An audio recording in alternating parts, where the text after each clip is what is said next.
Hey, c'est la Team Lactée. Et comment qu'elle va, la Team Lactée? Alors avant de commencer, laisse-moi te rappeler que si tu n'as pas le temps de te poser pour regarder la vidéo, tu peux toujours mettre des écouteurs pour écouter les informations. Après tout, il n'y a pas nécessairement besoin de rester fixé sur ce make-up à la Wish, hein, clairement. Bon et sinon, eh bien écoutez, moi ça va. D'ailleurs, je tenais à vous remercier parce que c'est en grande partie grâce à vous. Mouille-toi derrière ton petit écran qui, je suis sûre, a appuyé sur le bouton s'abonner de la chaîne et aura peut-être même enclenché la petite cloche pour être prévenu de toutes les vidéos qui vont sortir. Toi qui commente un petit cœur ou un petit smiley à chaque vidéo parce que tu sais que c'est important pour l'algo YouTube et que c'est le jeu, et surtout parce que ça me fait plaisir et ça m'encourage. Eh bien je te remercie parce que tout ça, eh bien c'est en train de porter ses fruits. Tes gestes simples sont un grand soutien parce que tel l'effet papillon, la chaîne redéploie doucement ses ailes et moi je retrouve goût à te faire plein de vidéos sympa et en plus en essayant de m'améliorer toujours pour qu'on passe toujours un moment plus agréable ensemble. Alors vraiment un infini merci. Mais revenons à nos boobs. Alors si tu as suivi la vidéo de la semaine, du début de la semaine d'ailleurs, je te la remets ici. Souviens-toi qu'à la fin de la vidéo nous avions émis l'idée qu'une femme ménopausée pouvait quand même allaiter. Alors là franchement, si ça posait pas question déjà à la dernière vidéo, ça peut poser question maintenant rien qu'en le disant comme ça. Alors figurez-vous que c'est au détour d'une recherche pour un article qui lui paraîtra sur l'application, mais oui tu sais, l'application à pas de moi allaitement, disponible sur l'App Store ou sur Google Play de façon totalement gratuite. Alors si tu l'as pas encore, je te conseille de filer la télécharger pour ne plus rien louper, que ce soit des lettres quotidiennes, des dossiers complets, des posts ou encore des vidéos et plein d'autres surprises à venir. Je t'ai mis tous les liens en barre de description. Bref, au détour de mes recherches, je tombe sur un article écrit par Léa Whitley, qui est une IBCLC américaine, de consultante en lactation certifiée IBCLC américaine, et qui présente le cas d'une grand-mère vietnamienne qui allaite son petit-fils. De là, je me suis mise à un petit peu farfouiller, et effectivement, en farfouillant, si les écrits littéraires, eux, sont un petit peu plus sporadiques, par contre, on peut trouver de très belles photos de photographes d'effectivement des grands-mères allaitant leurs petits-enfants. Et finalement, les portraits sont plutôt des femmes d'autres cultures, en tout cas d'autres cultures que celle-ci, je veux dire, en France, là, voilà. De ce fait, de fil en aiguille, j'ai appris que finalement c'était assez courant dans d'autres cultures que les grands-parents, que les grands-mères allaitent leurs petits-enfants. Et visiblement, pour plusieurs raisons et bienfaits qu'on va évoquer ici. Mais déjà, quand j'ai commencé un peu ces recherches, quelques questions se sont un peu bousculées dans mon cerveau. Peut-être comme toi maintenant. Je me suis demandé, mais comment ? Mais alors est-ce que finalement tout le monde peut allaiter ? Mais pourquoi et quels en sont les bénéfices au final ? Alors on va reprendre tout ça dans l'ordre, mais déjà, de base, laissez-moi vous dire qu'il semblerait que la ménopause n'affecte en rien les capacités de lactation. Effectivement, celles-ci sont plus gérées finalement par la glande pituitaire ou l'hypophyse.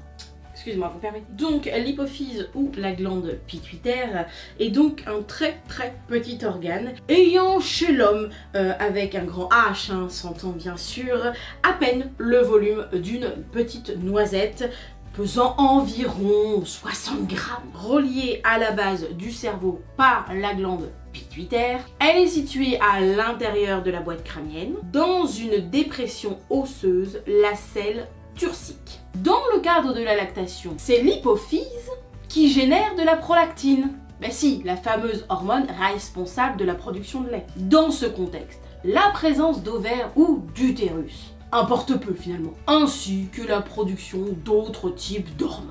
Ne réduisant pas les fonctions de la glande pituitaire, il est alors possible de produire suffisamment de lait pour nourrir un bébé, même en pleine ménopause. Je finis, je me retire.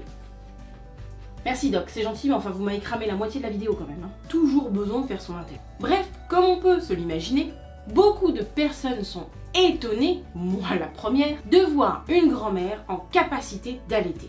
Et de savoir comment c'est possible. Mais en plus des infos de la doc, il me faut vous rappeler un principe simple que l'on connaît bien ici. Rappelez-vous que la production de lait est une question d'offre et de demande. Et qu'en plus, c'est totalement indépendant d'un état de grossesse, voire même de la présence d'ovaires ou d'utérus, comme nous venons juste de l'entendre. Les seins peuvent donc continuer à produire du lait indéfiniment tant qu'il y a une demande. Mais si la production lactée dépend de l'hypophyse, en gros, et qu'il n'est pas nécessaire d'avoir d'ovaires ou d'utérus, cela voudrait-il dire que même les hommes peuvent allaiter ? Dans l'effet physiologique, oui. Dans l'effet hormonaux, c'est un petit peu plus complexe. Je m'explique. Chez l'homme, une hormone appelée la dopamine empêche la production de lait. Mais il suffirait d'un dérèglement hormonal et d'une stimulation hormonale pour que finalement ce dernier puisse produire du lait. Méfiez-vous les gars, l'excuse de tiens je te le donne, c'est toi qui as les seins, c'est toi qui as du lait, on est à ça. Pour ce qui est des femmes chez qui on voudrait induire une lactation, par exemple, une maman qui adopte, une co-maman, un des protocoles basés sur un protocole hormonal permet de faire croire au corps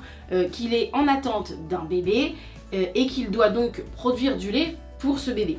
Mais divers protocoles existent, il n'y a pas que le protocole hormonal qui existe et ça c'est à voir en fonction de votre cas avec les professionnels de santé qui vous suivent. Du coup, ok, c'est super, on a compris l'idée, etc. Mais au fond, pourquoi laisser mamie allaiter en fait? Eh bien en fait, il est courant dans de nombreuses cultures que la grand-mère se relaxe pour allaiter son petit-fils ou sa petite-fille. C'est pour eux un vrai acte d'amour, en fait c'est vraiment un don de soi au final. Et puis ça permet en l'occurrence à la grand-mère de s'occuper du bébé pendant que la maman travaille. Alors on pourrait se dire bah oui mais pourquoi est-ce qu'elle donne pas du lait tiré de la maman? Pourquoi est-ce qu'elle ne donne pas un bib de lait artificiel?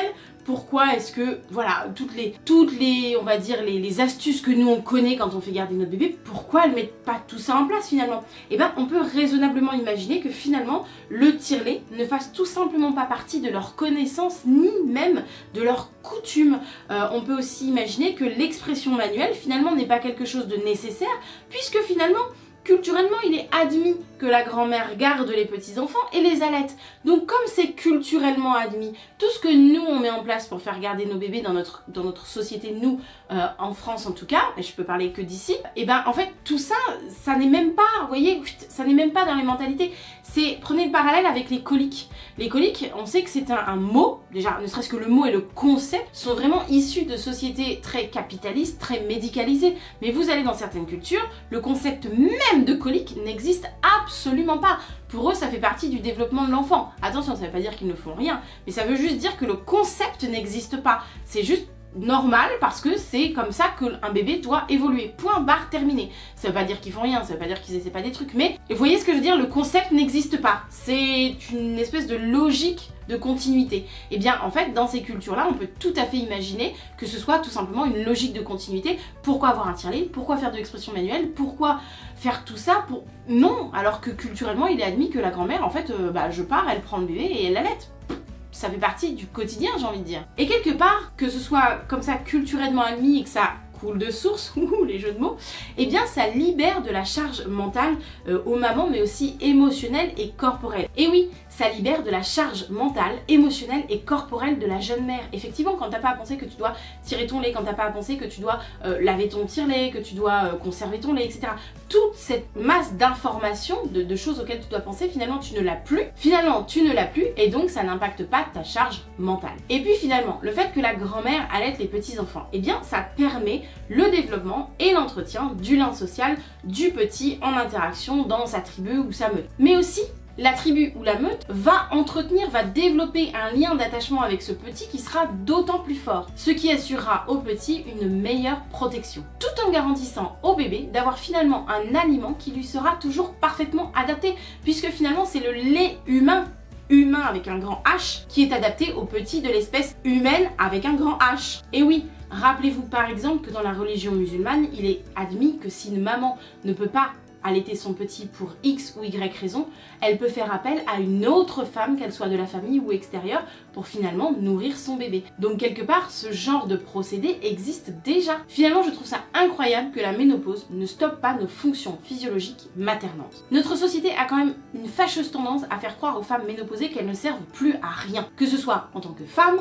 que ce soit en tant que mère ou que ce soit en tant que professionnelle, sur bien des plans, à partir d'un certain âge, on nous fait croire qu'on ne sert plus à rien. Et aux grands-parents qu'ils n'ont strictement aucune place. Mais visiblement, la nature ne nous a pas programmé ainsi. Bien sûr, le fait de laisser grand-maman allaiter son petit est un choix culturel et personnel. Mais je ne reste pas moins éblouie chaque jour par l'extraordinaire fonctionnement du corps des femmes. Pas vous? Voilà la team lactée. Pensez à commenter surtout et à partager cette vidéo parce que je trouve cette information absolument incroyable, et surtout dites-moi en commentaire ce que vous en pensez, ce que ça remue, quelle émotion ça fait, peut-être ça vous dégoûte, peut-être, voilà, on en débat. Bien sûr, comme d'habitude, en toute bienveillance dans les commentaires. En tout cas, moi en attendant, je vous fais de gros bisous, je vous souhaite une belle voie lactée et je vous dis à bientôt pour la prochaine vidéo. Ciao!